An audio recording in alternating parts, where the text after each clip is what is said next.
Welcome, welcome, welcome to the session. Appreciate you all coming to hear what we hope will be a lively, informative, constructive conversation on an important topic, one that I can't imagine anyone can escape nowadays. It is just simply one of the most relevant and necessary topics, and that is career and technical education. And we want to talk about some exciting ways in which some folks are doing some good work, and hopefully there'll be some nice takeaways and some lessons learned for all of you. We have a very distinguished panel that I'm happy to facilitate and moderate the discussion. I'll let them introduce themselves as we move along here, but just a couple housekeeping reminders. First of all, if you haven't yet downloaded the app, you should do that because all of our bios are in there and you can learn more. Be sure as you listen throughout the session to jot down your questions. We're certainly going to leave enough time for all of you to ask questions. And remember to spread the news, share the news on social media, hashtag EIE18. Again, my name is Jason Galden. I'm with America Succeeds. If you don't know about America Succeeds, we're a national coalition of business leaders committed to modernizing the education system, focused on fixing what we believe is a broken education to workforce pipeline. And one of the ways we went about that is we started talking to our constituents. We have affiliates in multiple states who have their own local business leaders as members of their organizations. And we went out to talk to them, as well as the big companies, educators, policymakers. And what we learned is that it's a universal problem. Companies finding the talent they need in the technological era in which we live is increasingly complicated, increasingly challenging, and no one had any great solutions. You can't pick up a newspaper, you can't turn on the TV without hearing something about the rapid advance of technology, how that's fundamentally changing the way we live, learn, work, play. It's changing our lives. But we have to have a serious conversation about how to connect that back to education, go upstream, fix the pipeline that produces the folks with the talent and life skills that we need. So we compiled our findings into what we call the Age of Agility report, Education Pathways for the Future of Work. And we didn't claim to have all the answers, but we wanted to address and give some language to the problem. But we all know it at this point. We all know that in order to succeed in today and the future's economy and workforce, we have to all commit to being lifelong learners. And that's a lesson that we need to embed in the education system and model the way. So let me ask a quick question. Focus back on the first job you ever had. I don't know if that was at age 16 with a paper route or age 18 or your first job was after college, but everybody focus in on the first job you ever held. Everybody have it in your head? All right, now everybody raise your hand. Raise your hand, everybody. All right, with your very first job in mind, put your hand down if that job no longer exists. For all of you all who put your hand down, those jobs no longer exist. And think about it. So I put my hand down, and my job was a courtesy clerk at a grocery store, bagging groceries and pushing carts. Yes, technically it still exists, but not really. Not in the way that it did. So the way of the world is just fundamentally changing. And so what we learned is that gone are the days where you can expect one single degree or skill or even industry to carry you throughout your career. It's going to be a matter of continually relearning, upskilling, and increasing your education to match the times and to fill the demand. So we thought that there was takeaways for everyone, for students and workers, for employers, for education providers. And all of this can be found in our report, and it's free and downloadable at ageofagility.org. That's ageofagility.org. You can find the report. My job here, though, is to moderate, and we have some great presentations by our speakers, and we want to get to that. So, without any further ado, I'm going to let our panelists introduce themselves when they come up. But just to let you know, we have Danielle. She's a principal consultant at DCM Consulting. Ramanita, who's executive director of San Antonio Works, and Jeffrey, who's assistant superintendent at Colonial School District. And we'll start out with Danielle. Give her a warm welcome for me.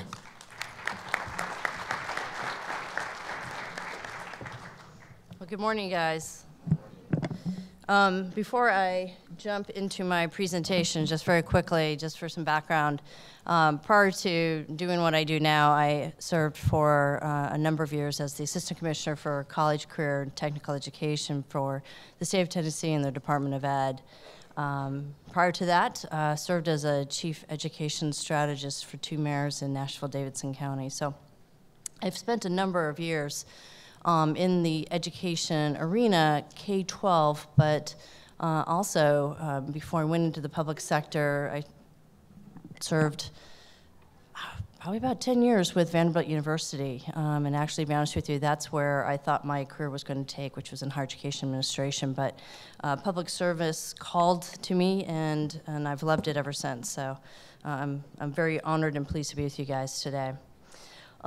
A little over a year ago, I teamed up with ExcelinEd to frame out a series of playbooks on what we believe defined a high-quality state CT program and how this could be pursued with purpose by policymakers.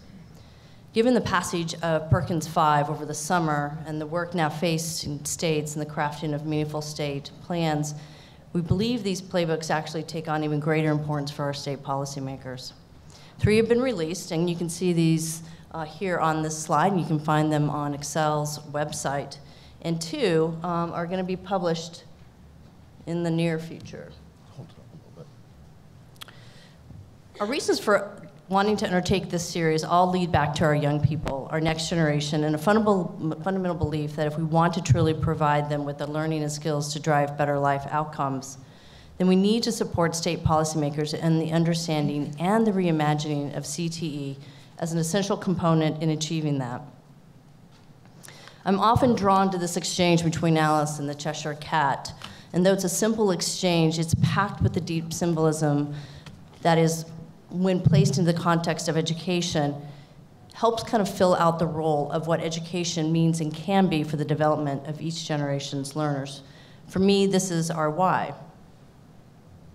In the end, how do we ensure that our students have, though, the academic, technical, and employability skills that provide real options for them upon graduation and not choices leading to those dead-end roads? To start this conversation, we framed in our first playbook what we would consider core non-negotiables when it came to high-quality state CT programs. I'll slowly kind of click these up, and please just follow along as they come. These 8 non-negotiables transcend the differing structures of states and lay the foundation for what we believe policymakers need to evaluate if they are serious about having high-quality CTE programs for their states. But adopting these non-negotiables is really just the start, and as mentioned, they serve as the initial foundation for the process necessary to get there. To truly get to where you want to be with your state CT program, you need to first understand where you are in the here and in the now. For us, that understanding means undertaking an audit of your state CT program. Though there's a lot to take in from this diagram that I just put up on the screen, I use this as a visual journey for what the key phrases and phases and steps are along the way in a program audit. And all of us are familiar about audits, but when we talk about CTE, it's with the understanding that there's a complexity involved in this conversation. And it's also a reminder that when committing to developing a high-quality state CT program, your audit must be purposeful, and the process must be clear for all involved. An embedded part of any audit and transformation of state CT program is the state's CTE programs of study. CTE programs of study, which are also often referred to as CTE pathways, are the cornerstone of any state CTE program. In fact, 6 of our 8 core non-negotiables on that slide that I showed earlier are tied to CTE programs of study. And our 5th and final playbook is actually dedicated to the build-out of state CTE programs of study. But given time constraints, I won't be able to dive deeply into this slide or the next slides forthcoming, but I want to be able to call out those specific traits that should bear witness to the process that one would undertake as you think about your state program, but also your programs of study. First, the development of CTE programs of study must be transactional. And what I mean by this is all parties, no matter who's charged with leading and facilitating the process, must be active in the development and must be willing to influence, impact, and redefine their own policies, programs, funding, and in support of achieving the desired CTE programs of study. No one can be on the sidelines, and no one should be given short shrift of their expertise and their acknowledgement of what needs to be done and what is purposeful for your state. I also want to call out here the employer engagement in the process. This must be authentic, and it must carry over into the implementation and sustainability of these developed programs of study. Too often, states will engage employers, sometimes to check off a box, or limit their engagement because they're unsure of what they might say or what they might need. But nowhere is it most important than in these conversations about what is right for your state, what are your priorities, and what are your alignments to the growth of your state economically and from a workforce perspective. I close with this important visual, which gets to the heart of my comments this morning. All too often, state policymakers stop their collective work once they feel that they've developed their CTE programs of study, at least from a state level perspective.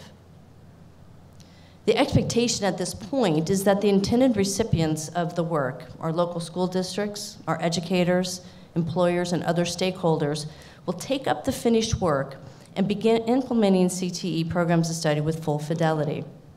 And that in the end, the student will receive the intended high-quality learning and experiences as the recipient of that work. In reality, more times than not, this actually does not occur at that local level.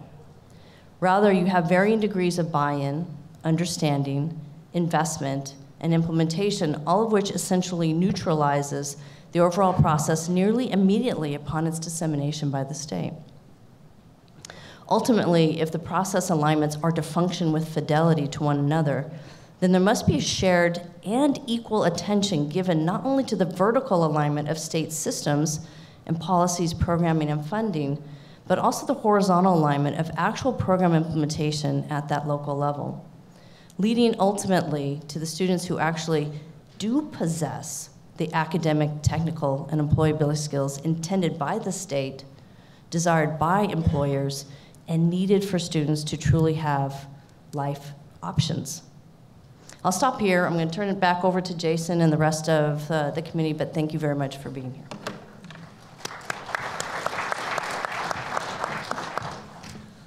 I love one of the points Danielle raises in authentic engagement by the business community. I've seen that all over, and actually, perfect segue for Romanita, who's working in San Antonio, bridging the business community and the education system. Help me welcome her.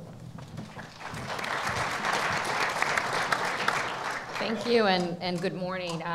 Indeed, as I'm sitting there listening to Danielle, I'm very proud to say that at a local level in San Antonio, we are engaging our business community in a very robust manner. So I'll walk you through some of that. But just to give you a little bit of background about myself, I once upon a time served at the White House Initiative on Educational Excellence for Hispanic Americans in the Bush administration, Bush 43, but I am so honored and proud to say that that institution was founded by Bush 41. And so my voice cracks a little bit because I think about this incredible legacy of a president who had education at the forefront during his own term as president. So very proud to just commemorate that.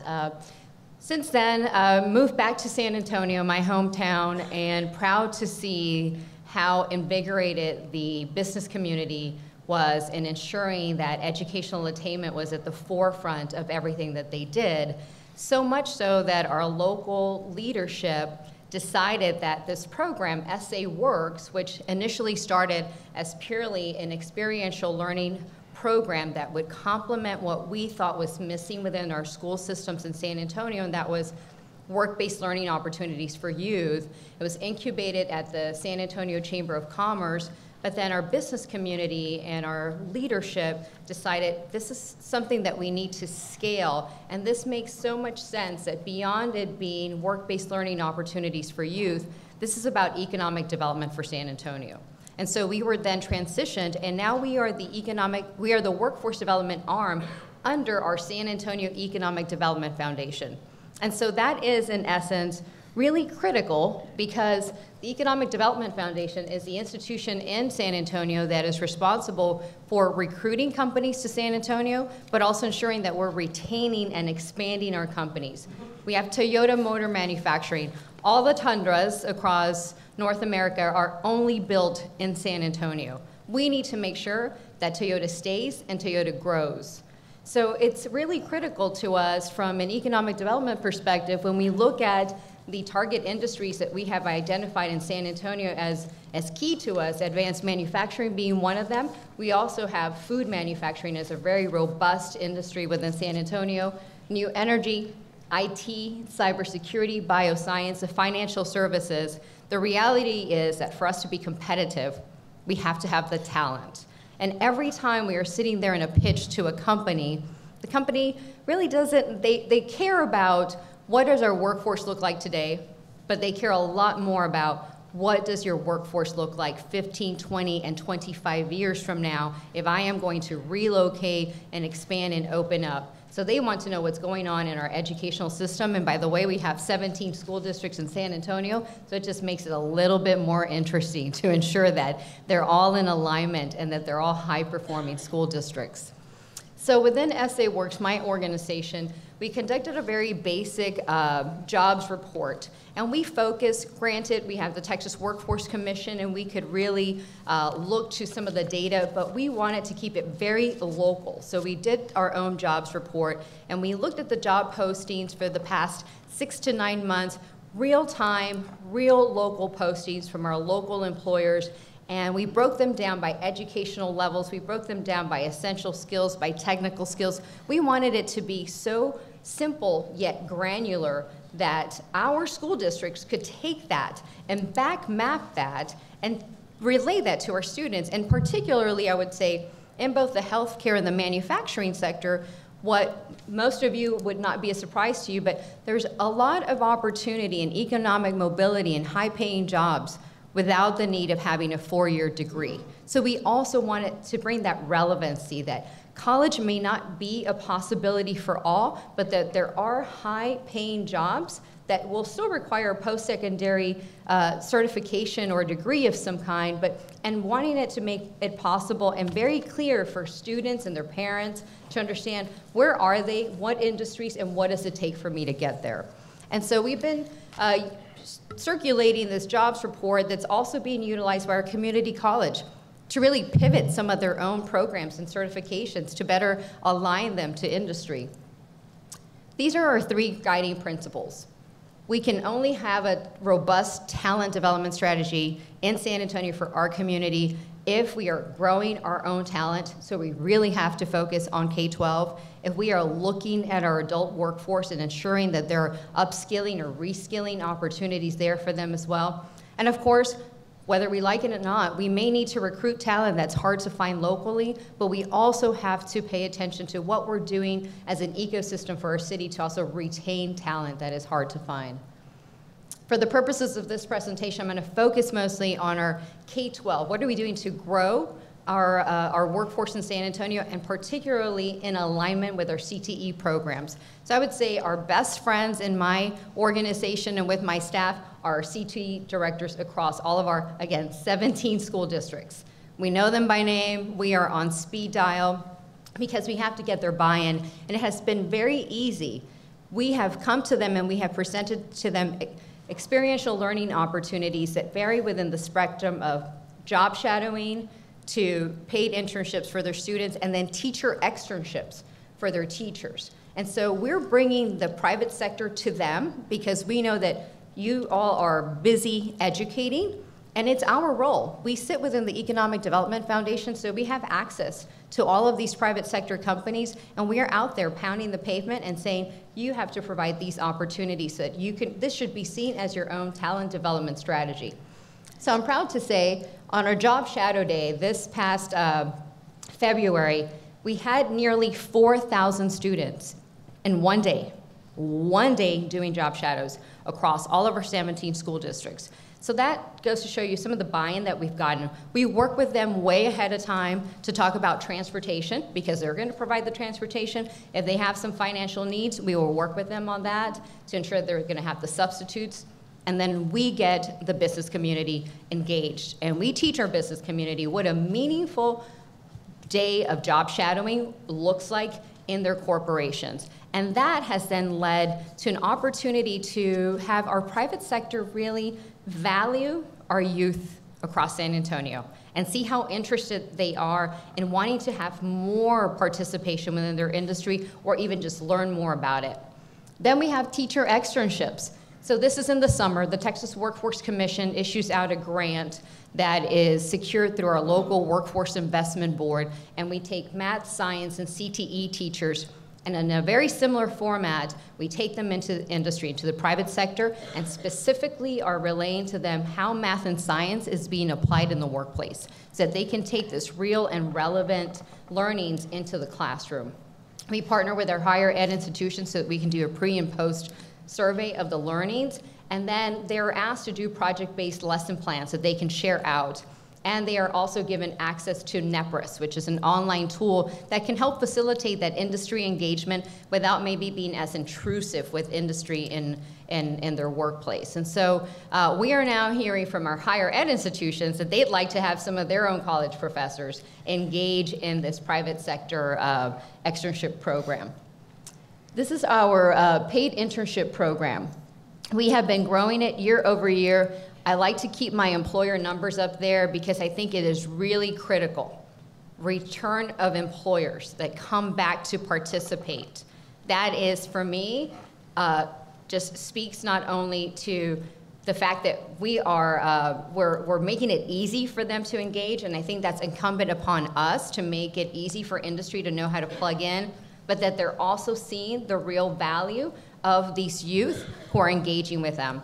And again, we are focusing primarily on CTE students. So we work with the CTE directors who then are in touch with their CTE teachers across the school districts and ensuring that these students have access to these meaningful opportunities. So we're also matching the students based on their interest and their CTE program so that they can really have that industry exposure to what's it like if they have some interest in welding? What does that look like? How is that manifested? And we have been able to secure partnerships from amazing companies in San Antonio who are also being the front runners and showing other companies how they can do this and avoid risk mitigation or HIPAA issues in the healthcare sector. It's important to note that just alone in terms of earnings, we had a total economic impact of $1.2 million.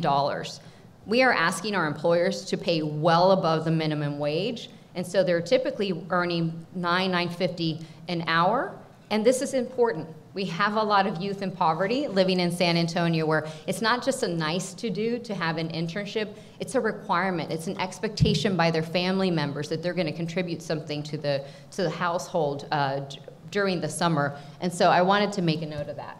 So I'm going to rush really quickly through some of these. We had our mayor do a call to action as well. So it's really city leadership and industry partnerships getting behind that. We have great feedback both from the students about how it's impacting their career awareness and readiness, but we also have great feedback from our employers as well who agree that this is part of their business development strategy. I know we'll have more time to address any questions during the panel. It takes an ecosystem, and you guys know that, and appreciate the time to be here with y'all. Thank you.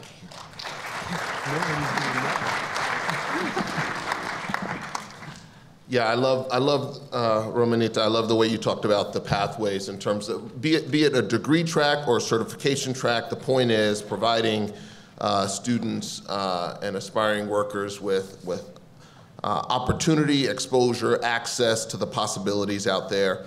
And I think the theme that you're hearing here is that it's not just CTE for CTE's sake, it's quality CTE. And I love that the way that ExcelinEd and Danielle spell it out in the playbooks, and you all really should take a look at those, because it talks about kind of, it sets a standard. It talks about how the CTE program needs to be industry aligned with true business engagement, talks about truly in-demand jobs, talks about jobs that pay a truly livable wage, and credentials that are stackable and progressive. And so all these things are important. As you can see, it requires that we have to span the spectrum with quality pathways throughout K-12, post-secondary, workforce, and where the rubber meets the road is really at the school level. And that's what Jeffrey's going to talk to you about. So let's hear from Jeffrey on how things are going in his district. Help me welcome him. Thank you. Good morning. My name is Jeff Menzer. I'm an assistant superintendent in Colonial School District in Newcastle, Delaware. Prior to my role as assistant superintendent, I was director of secondary schools, overseeing CTE programming, as well as I was the principal of the district's lone high school, William Penn. So I'm going to deviate a little bit from my well-detailed script to kind of fit in with my previous colleagues here mentioned. Danielle talked about when the state comes up with a great plan and then you think you're done, but then at the local level, what's going to happen? So I'm going to share with you some advice from a district's perspective on how you can engage the local level to actually make an impact. That's going to be the kind of focus of my presentation. Oops. And it's going to really consist of 6 pieces of advice, generally very simple here. Nurture early adopters, say yes more than no, build a bigger box, access an opportunity, patient yet persistent, and then tell the story. And so the advice will be couched in some examples of real examples of what's going on in our district around career and technical education. So first, nurturing early adopters. When a district is ready to run and go with an idea or a concept related to CTE, let them go, even though it might not be ready, or you might not be fully ready to implement. Our state allowed us to kick off our culinary program a year before they released their state model program of study. When you find an early adopter, offer them other opportunities to pilot the pilot and experiment.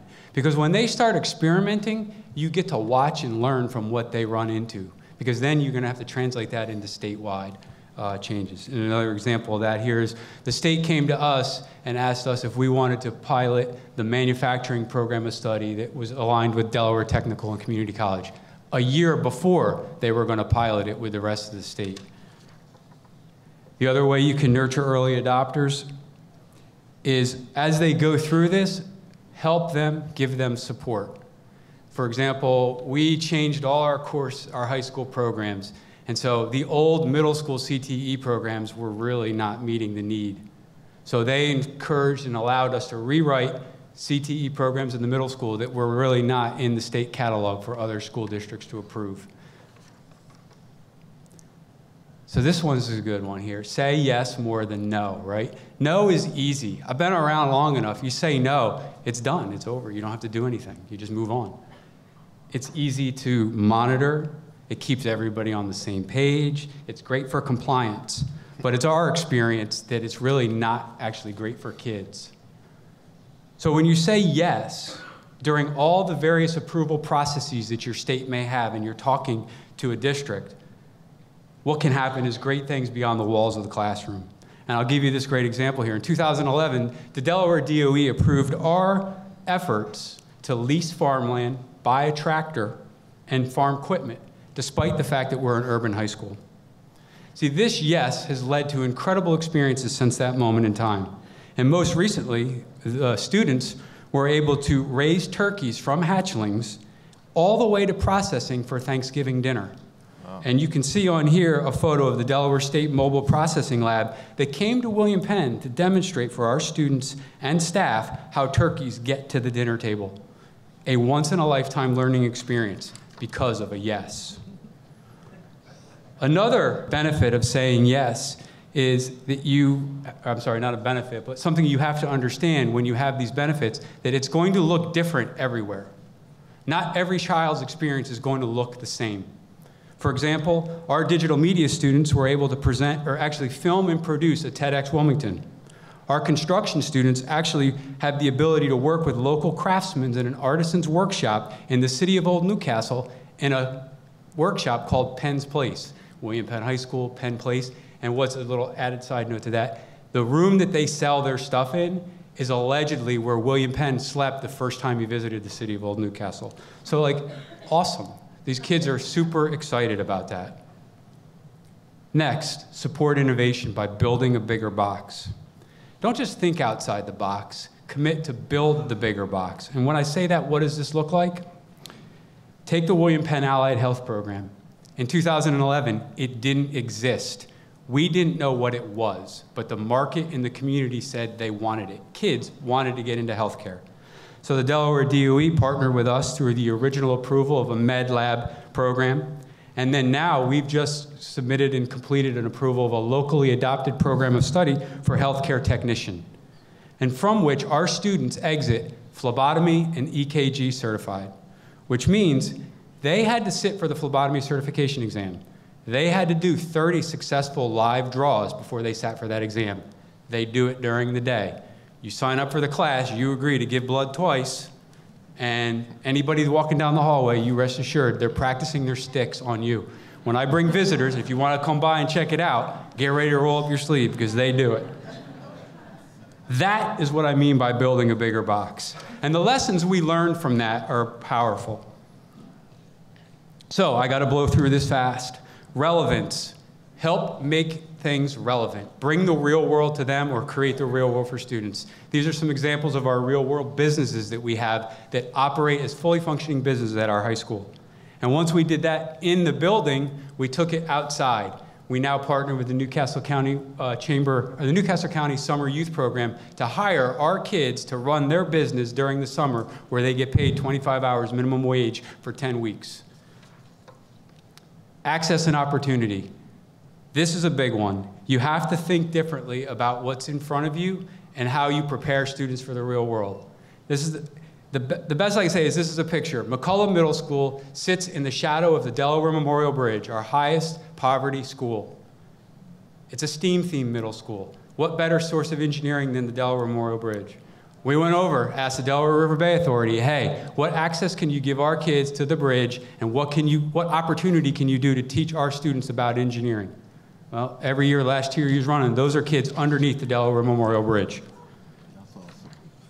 So there's no limits to CTE, but you have to remain steadfast in that belief, because it's going to run counter to what the prevailing wisdom is, that if you're in CTE, you're going into the world of work right away.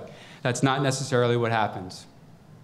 Take, for example, the healthcare technician class. In a graduating class is a student who just had a baby, was going to be a dropout, graduated, went on to be a float phlebotomist immediately upon graduation. Sitting next to that young lady was a young man who went to the University of Delaware and is now in the nursing program. It can do both. There are no limits. How do you do this? You engage your community. And this is a hard one for educators, not necessarily maybe you in this room, but the teachers at the ground floor. We don't know it all. Like, we have to ask what actually they need to go out there into the real world. Don't be afraid to ask, even if the answer makes you very uncomfortable. Because with that will come the ability to get more access and opportunity for students. And those connections have to be natural. You build these connections through relationships, like my previous colleague said here. It's conversations, dialogue. What do I need? What do you need? If you don't have those relationships, good stuff doesn't happen. Here we had Robbie Jester came into our middle school because he knew the chef in the kitchen, and he's presenting to our middle school students. Here's our culinary team. They co-catered J.P. Morgan Chase's annual shareholders dinner in Wilmington and met Jamie Dimon. I mean, come on, seriously? Unbelievable access and opportunity for those kids. As I start to wrap up, be patient and persistent. It's not going to look the way you think it should look day one. There's the George Reed Middle School Ag Program's greenhouse on the top, day one. Didn't last long, first windstorm. Tried to build another one. We built a little bit better one from Home Depot, a little bit more investment. We didn't stake it down before it got windy, went away. Blew away, but then we got some permanent ones. Then you want to remember, tell your story. Anytime, anywhere, to anyone. The Breck commercial is true. Tell two friends, they tell two friends, and it just can catch. It's infectious. And lastly, when you tell your story, use numbers. Yep. These are the numbers from our district, from our high school. You can see graduation rate down, graduation rate up, dropout rate down, chronic absenteeism down. Those are the numbers that tell the story. I left some literature in the back if you're interested to learn more about our middle schools and high schools, and look forward to talking to you. Thank you.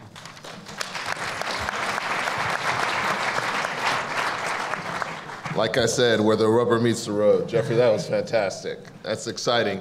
And hopefully you've heard something that spurs some thinking, some ideas, some creativity that's usable for you when you go home. So I'm gonna just get a couple questions out of the way, but I'm gonna yield much of my time back to the audience so that you all can ask questions. Just a quick survey. How many of you all think you're gonna have a question for the panelists?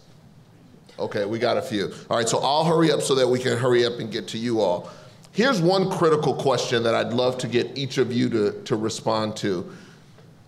It's this tough issue of stigma and the idea that the CTE track, and I understand that it's starting to change, but we still have an uphill battle in front of us. How are you all in your respective work going about addressing the less than, lower than stigma that is sometimes attached to CTE tracks as opposed to the more traditional college-bound track? And I want to hear from each of you on this.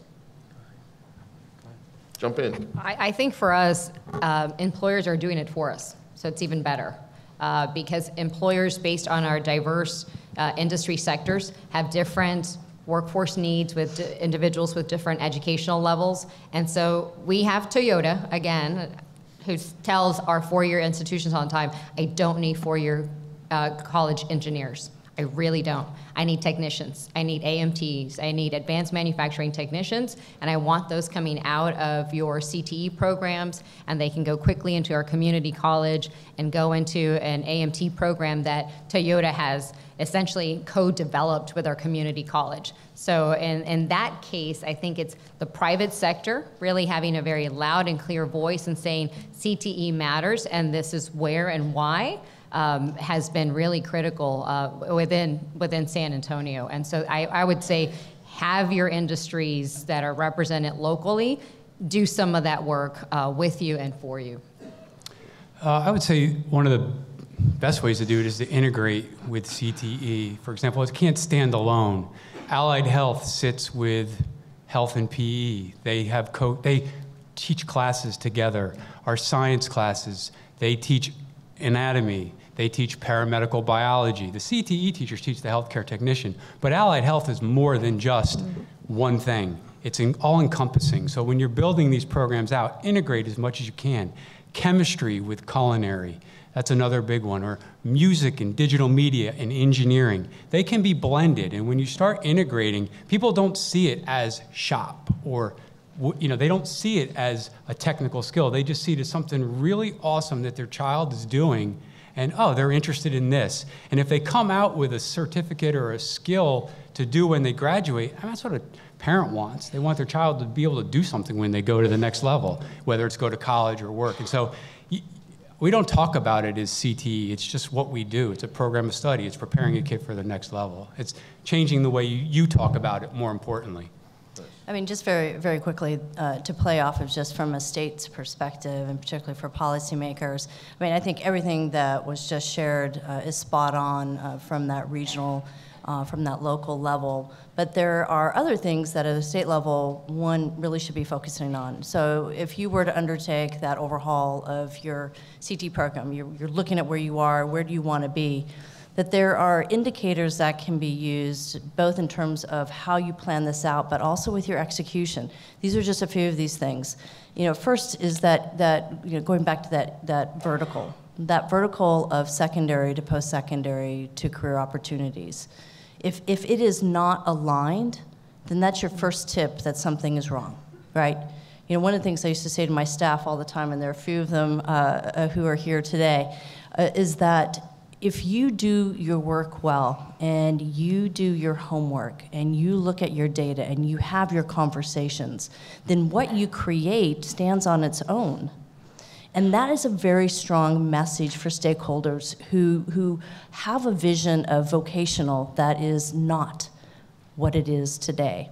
The other piece on that, and this goes in part to the process, is that your courses within CTE should reflect rigor. That means look at your standards. Yep. If your standards don't match to your core academic standards in terms of rigor and expectation for your students, again, another tip to say, maybe we need to be doing something differently here. Last, I would say, and just very similar to what Jeff just said, is an integration of core academic with your CTE within your programs of study.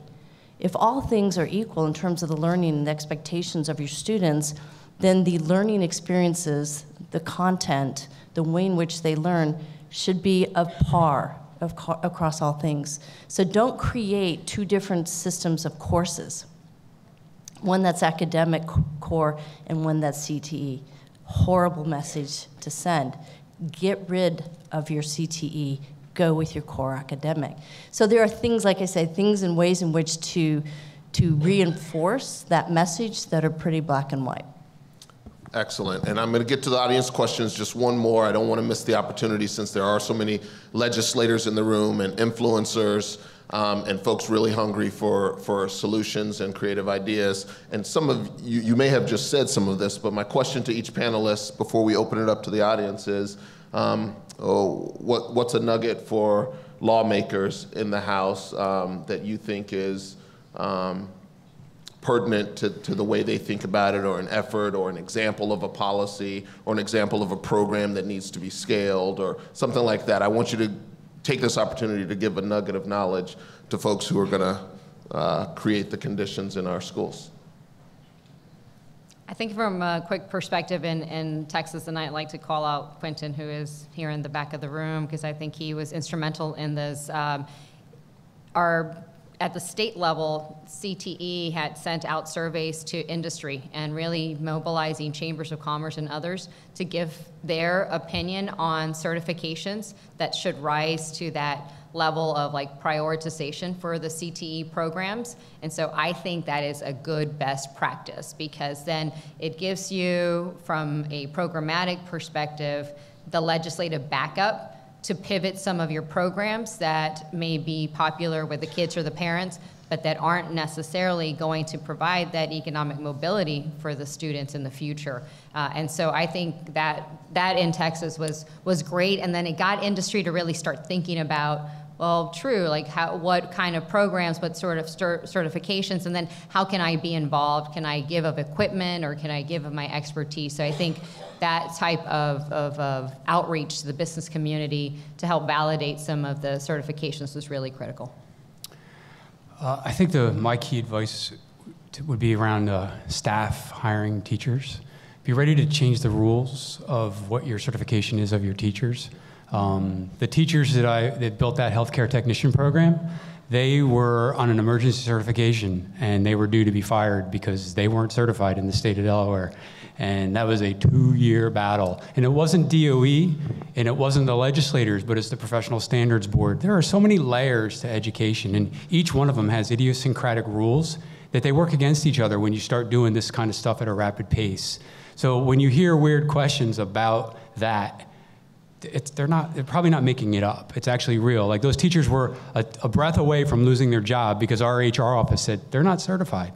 And not to make it worse, they weren't even recognized for their masters on the pay scale because they were called emergency cert in the state. Wow. So those are the things because you can't do these without the people who are passionate. And you're trying to coax people from industry to teach children these great things. And the other thing is They could teach it at the college, which is where they wanted our kids to go to take the class, but I still couldn't get them certified to teach. Like, those are the things that I'm telling you will happen 100 times over. A lot of people are shaking their head. Yes. That's my big one. Sorry. Soapbox. Yeah. Well, I mean, that is it's obviously a hard question to answer. And I think that's why, you know, I and ExcelinEd spent 5 playbooks trying to really dissect the role of policymakers in the conversation about high-quality CTE programs for their states. But in kind of quick order, I would just simply say that at a very high level, you cannot short shrift your approach to your state CTE program. In other words, you cannot take a segment of it, quote unquote, fix it, put it back into its piece, and assume that your full program is actually good. And that is going to be highly functioning. If you're going to approach your CTE with gusto and with intentionality, then you have to look soup to nuts, A to Z, on all aspects of your program. So that would be just my quick comment. Great.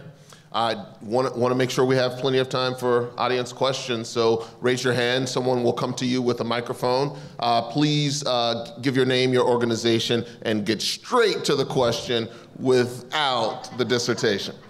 Good morning. Cindy Henderson with the National College Access Network. I wrote it down. So I get that this conversation is about CTE, and obviously we need welders and manufacturers and so on, but asking the facilitators to view this from an equity lens, and specifically with access to higher education for low-income first-gen and students of color, which research shows the completion rates, college completion rates, there's a huge gap between those populations and their white, more affluent counterparts. So the question is, how are you ensuring that these students pursuing the pathways that we're talking about here are really doing so because they want to and not because you know, they might have the sense that college is not attainable for them for whatever reason, affordability, et cetera, all the issues that we know about access to higher ed. Excellent question. We'll take it. I mean, I know from a local level, there's never a debate whether or not college is an opportunity. I mean, that's one mindset you have to have no matter who or what school you're dealing with.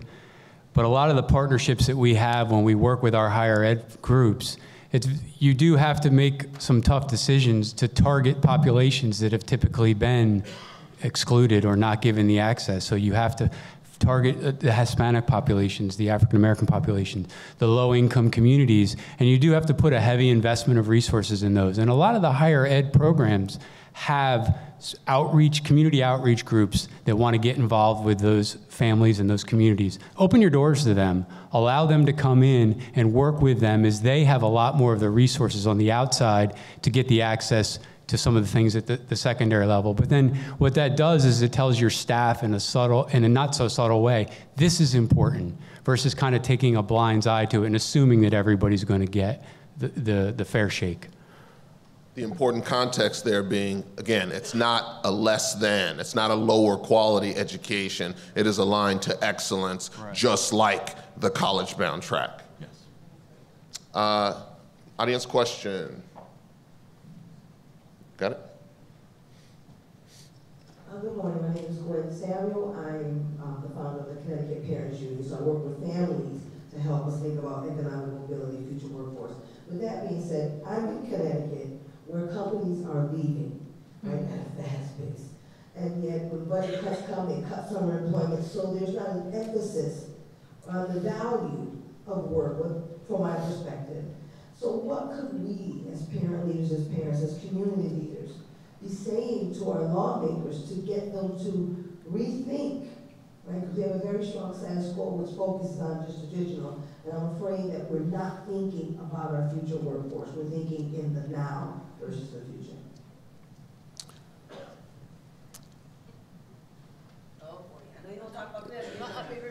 I'm from Connecticut, so I'm not going to take that question, but. I'm trying to think creatively where there's communities, and we're seeing that in San Antonio because we're proud that our business community is getting engaged, but then some of our rural school districts want to stand up the same type of internship or experiential learning programs, but they don't have access to robust group of employers.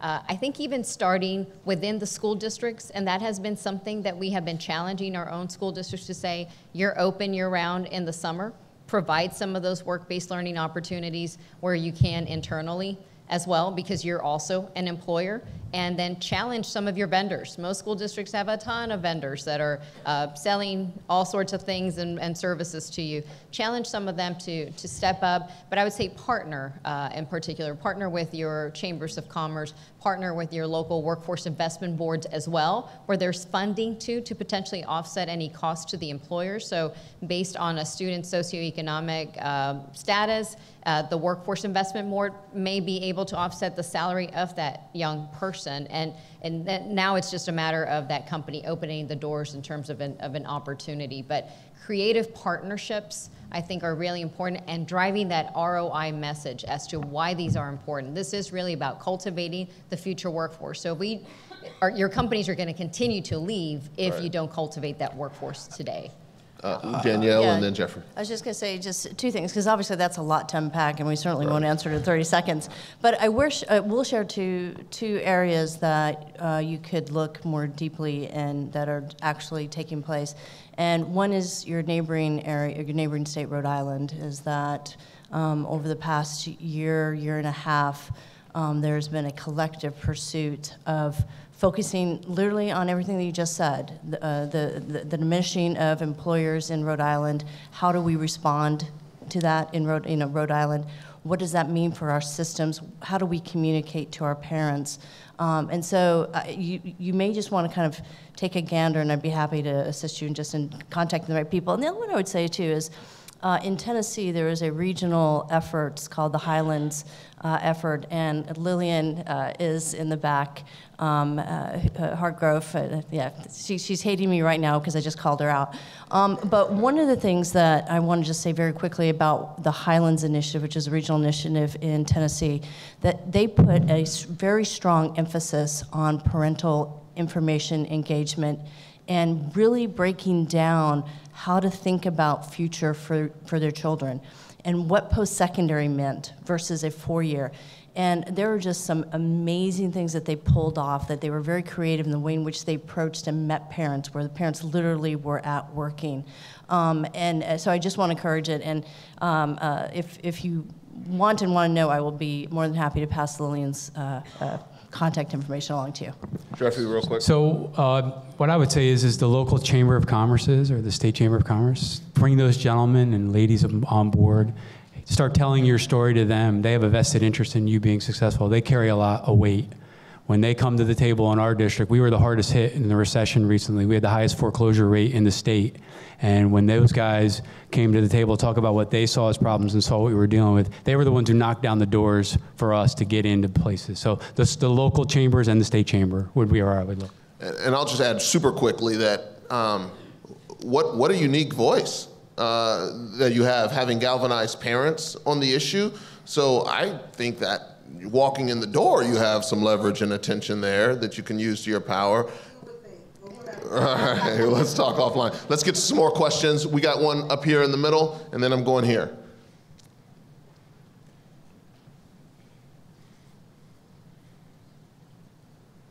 Good morning, my name is Norman Spears. I am a board member for Charlotte Madison City Schools in Ohio, and our board is very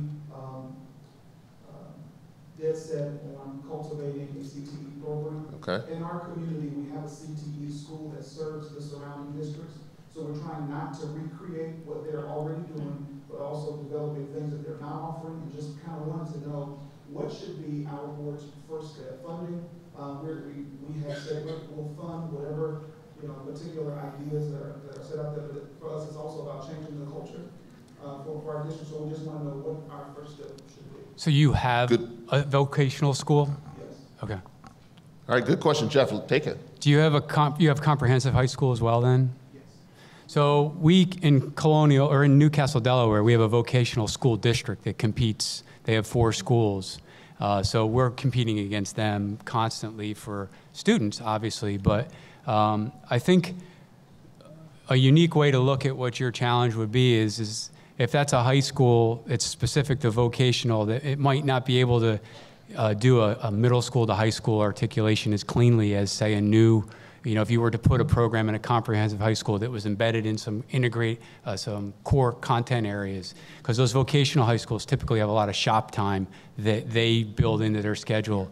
You can leverage this different approach as a more integrated approach and kind of expand it out. I mean, that's one thing we did, and we're kind of putting our vocational districts on notice because we're starting in 7th grade now, and our kids aren't going to them in 9th grade, which is good for us because we want to keep those students and engage our community. And just very quickly, if you have area vocational centers, the other thing that will help you maximize participation, void of what you're offering, is have coordinated master scheduling across those affected high schools, so that your students are all students have the ability to access and participate and complete. So that would be my last piece. I'm being told that I'm neglecting this side of the room. I'm sorry. One quick here, and then we're going right to you, sir. My question is for Dr. Menzer. It is the question of, because I think you and I are made out of the same mold. Uh-oh. Could we just say yes to no licensure? Could we leave that to you to make that decision, particularly in CTE with the teachers that you have? I know it's a risky question, controversial question, but I'd like to know your thoughts on that from where you are. Take it away. I think. So I am gonna say yes, but I need someone to watch me. All right. I mean, I need someone to say yes. Let me say yes, but I do need someone to keep me in check. Because I'm gonna, as someone at the ground floor, if you're passionate about what you're doing, you don't want to overlook something. There does have to be a gatekeeper, but the gate can be a little bit wider than they make it these days. So I would say, give me some more autonomy, trust our judgment, trust what we're putting in front of you, and then let us run with it. Autonomy balanced with accountability. What do you know? Question. Thank you. Senator Paul Betancourt from Texas. One of the things I think that I haven't heard yet is talking about the outcome success of these programs. And I want to direct that to Romanita, because when you look at the AMT, which are advanced manufacturing technologists at Toyota, I believe they $70,000 to $100,000 on a career path for a kid that gets into that. So I'd love to hear about the success of the outcome of the students, because I think that's a big part of what we need to be marketing here. Yes, without a doubt, and I think it also addresses the woman's question earlier about first-generation students, right? They are going on to post-secondary, obtain post-secondary certifications. And in this case, in the case of Toyota in particular, and now it's grown, so now it's a private sector partnership because Toyota had invested all of this money into this program, and the realization is that other manufacturers are cannibalizing from the efforts of Toyota. So we have now our local utilities company. We have HEB. If you're from Texas, you know about HEB. They're a large food manufacturer. In San Antonio, we have Caterpillar, and we have Holt Cat, and now we have about 7 other companies that are growing this. So they're recruiting youth, and they're saying it's an apprenticeship program.